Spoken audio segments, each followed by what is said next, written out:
بسم اللہ الرحمن الرحیم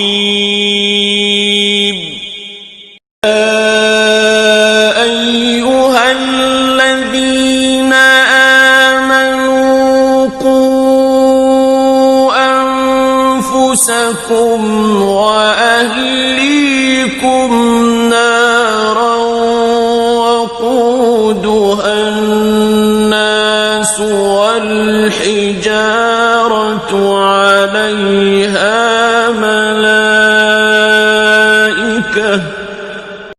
عليها ملائكة غلاظ شداد لا يعصون الله ما أمرهم ويفعلون ما يؤمرون. اعوذ باللہ من الشیطان اللعین الرجیم. بسم اللہ الرحمن الرحیم. الحمد لأہلہ والصلاة على أهلها. اما بعد. قال مولانا امیر المؤمنین علی بن ابی طالب صلوات اللہ وسلامہ علیہ: وأخذت بأبصارهم عن منار الهدى فتاهوا في حيرتها وغرقوا في نعمتها واتخذوا ربا فلعبت بهم ولعبوا بما ونسوا ما وراءها. رويدا يسفر الظلام كأن قد وردت الأذعان يوشك من أسرع أن يلحق. وألم يا بني أن من كانت مطيته الليل والنهار فإنه يسارع به وإن كان واقفا ويقطع المسافة وإن كان مقيما وادعا. وألم يقينا أنك لن تبلغ أملك ولن تعدو أجلك وأنك في سبيل من كان قبلك فخفز في الطلب وأجمل في المقتصب. صدق مولانا امیر المؤمنین علی بن ابی طالب صلوات اللہ وسلامہ علیہ. سامعین و ناظرین کرام، سرنامہ کلام میں مولا کائنات امیر المؤمنین علی بن ابی طالب کے مکتوبات میں سے مکتوب نمبر 31 کے چند کلمات کی تلاوت کرنے کا شرف حاصل ہوا. مولا کائنات امام حسن مجتبیٰ سے مخاطب ہو کر اس دنیا اور اس دنیا کی رنگینیوں اور دنیا کے اندر جو واقعات پیش آتے ہیں اس کی طرح اشارہ کرتے ہیں، اور اس دنیا کی عدم پائیداری، عدم ثبات کو بھی واضح فرماتے ہیں. فرمایا ہدایت کے منار سے ان کی آنکھیں بند کر دی ہیں. یعنی دنیا کی محبت پر مبتلا ہو کر ہدایت کے منار سے آنکھیں بند کر کے بیٹھے ہوئے ہیں، اور اس دنیا کی گمراہیوں میں سرگردان ہو کر مست ہو چکے ہیں، آخرت کو بلا چکے ہیں، یا اس کی نعمتوں میں غلطان ہیں. یا تو دنیا کی گمراہیوں میں سرگردان ہیں، یا تو اس دنیا کے اندر خداوند عالم نے جو نعمتیں عطا کی ہے ان نعمتوں میں غلطان ہیں اور آخرت کو بھلا بیٹھے ہیں، اور اسی دنیا کو ہی اپنا معبود بنا رکھے ہیں. دنیا ان سے کھیل رہی ہے اور یہ دنیا سے کھیل رہے ہیں، اور اس کے آگے منزل کو بلا بیٹھے ہوئے ہیں. وَنَسُوا مَا وَرَاءَهَا. ما ورائے دنیا جو چیز ان کے لیے پیش آنا ہے اس کے بارے میں بے خبر ہے، بھول چکے ہیں. وَرُوَيْدًا يُسْفِرُ الظِّلَامُ. ٹھہرو اندھیرا چھٹنے دو، گویا میدان حشر میں سواریاں اتر رہی ہیں، اور تیز قدم چلنے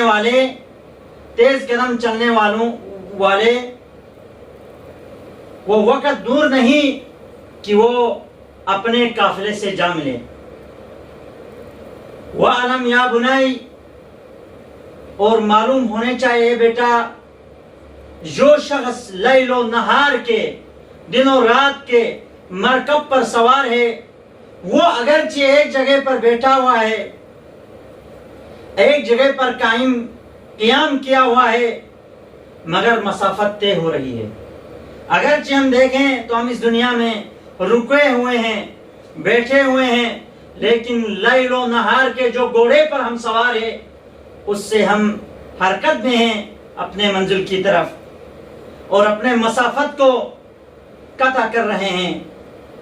پھر فرماتے ہیں وَعَلَمْ يَقِينًا أَنَّكَ لَن تَبْلُغَ عَمَلَكَ، اور یقین کے ساتھ جاتے رہو کہ تم اپنے آرزوں کو پورا کبھی نہیں کر سکتے۔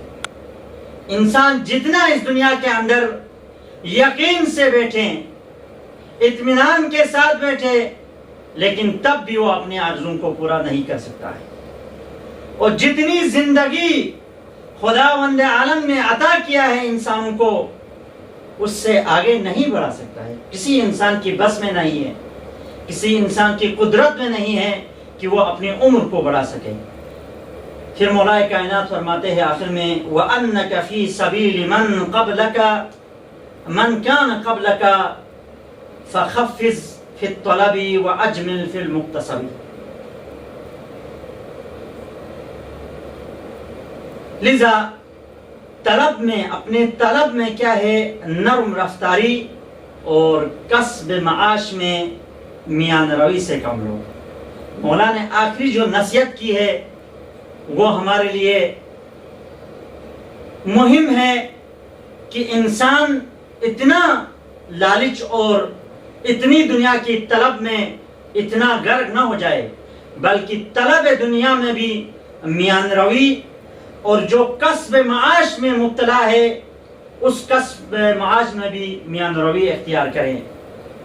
مولا کائنات نے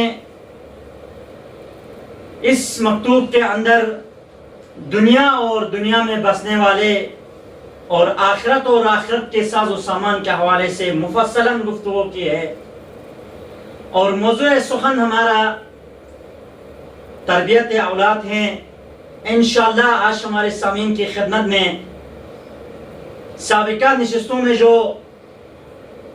بیان کیا ہم نے، تربیت کے جو اساسی اور بنیادی عامل وراثت، آج اس وراثت کے دائرے میں جو اسرہ ہے، اسرہ کسے کہا جاتا ہے اور اسرہ کی اہمیت، یہ دو نقطوں پر انشاءاللہ چند مطالب بیان کر کے آپ کی زحمت کو تمام کروں۔ اسرہ کسے کہا جاتا ہے؟ علم اجتماع نے، معاشرہ شناس نے اسرہ کی تعریف اس طرح کی ہے کہ اسرہ ایک اجتماعی رابطے کا نام ہے۔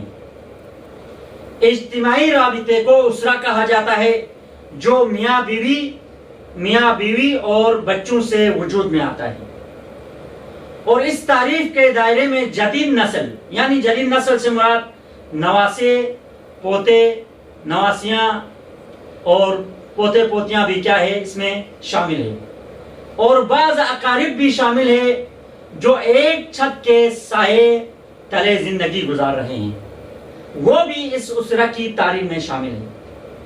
اور بعض ماہرین علم اجتماع، بعض ماہرین علم معاشرہ شناس کا کہنا یہ ہے کہ وہ میاں بیوی جن کے ہاں بچے نہ ہو، یعنی ذریت سے خالی ہو، وہ اسرہ نہیں کہلائیں گے، ان کو اسرہ نہیں کہا جائے گا۔ اب سوال یہ ہے کہ اسرہ کیا ہے، اسرہ کیا چیز ہے، اسرہ اور اس کا کیا کردار ہے؟ تو اسرہ وہ اساسی چیزوں میں سے، وہ اساسی عوامل میں سے ایک بنیادی عامل ہے جو تربیتی ڈھانچے کو وجود میں لانے کے لیے اور اجتماعی معاشرتی سوچ پیدا کروانے کے لیے اور بچے کی شخصیت کو تشخیص دینے کے لیے اپنا کردار ادا کرتا ہے اسرہ. یعنی فردی تکامل اور شخصیت سازی کے لیے پہلا بیج ہے اسرہ. کیونکہ بہت سارے موارد میں بچے اپنے والدین کی تقلید کرتے ہیں اور والدین کی عادات اور رسومات کی پیروی کرتے ہیں. اس لیے تو والدین کو بچوں کی تربیت کے لیے واضح اور منظم ترین عامل قرار دیا گیا ہے. یعنی اسرہ ہی بچوں کی صحیح تربیت کر سکتے ہیں. اور ان باتوں کو سمجھنے کے لیے یعنی اسرہ بچوں کو صحیح تربیت کر سکتے ہیں. ان باتوں کو سمجھنے کے لیے چند نکات کی طرف اشارہ کرنا ضروری ہے. ان نکات میں سے سب سے پہلا نقطہ یہ ہے کہ اہمیت اسرہ. یعنی اسرہ کی کیا اہمیت ہے, تربیت اولاد کے اندر اسرے کی کیا اہمیت ہے, اسرے کا کیا کردار ہے. فردی رفتار و سلوک کو مضبوط کرنے اور شخصیت سازی میں اسرے کو ذاتی اثر حاصل ہے. اور اسرہ میں اور اس میں انکار کی گنجائش بھی نہیں ہے. یعنی اسرہ وہ عامل جو بچے کی نفس کے اندر اطمینان اور صحیح طور پر زندگی گزارنے پر بچے کو ابھارتا ہے, وہ عامل اسرہ ہے. یعنی بچے کو جس راہ پر, صحیح راہ پر زندگی گزارنے کے لیے بچے کو جو وادار کرتا ہے, وہ وادار کرنے والا عامل اسرہ ہے. اور اسرہ بچے کے اندر اخلاقی اقدار اور اجتماعی سوچ, معاشرتی سوچ کو پیدا کروانے میں اہم کردار ادا کرتی ہے. اور تمدن انسانی کی ترقی و تعمیر کے لیے اور لوگوں کے ساتھ تعاون کے رابطے کو قائم کرنے کے لیے مباشرتاً اسرہ کمک اور مدد کرتی ہے. اور اسرہ ان فنون اور صنعات کا بھی سبب اور موجب ہے جو بچے اپنے والدین سے وراثت کے طور پر حاصل کرتے ہیں. یعنی اسرہ ہی وہ عامل ہے جس کے لیے ان تمام چیزوں میں ذاتی اثر حاصل ہے. لیکن جن لوگوں نے جمہوریت کی طرف دعوت دی اور جن لوگوں نے جمہوریت کا نعرہ بلند کیا, انہوں نے اسرہ کی اہمیت کی نفی کی.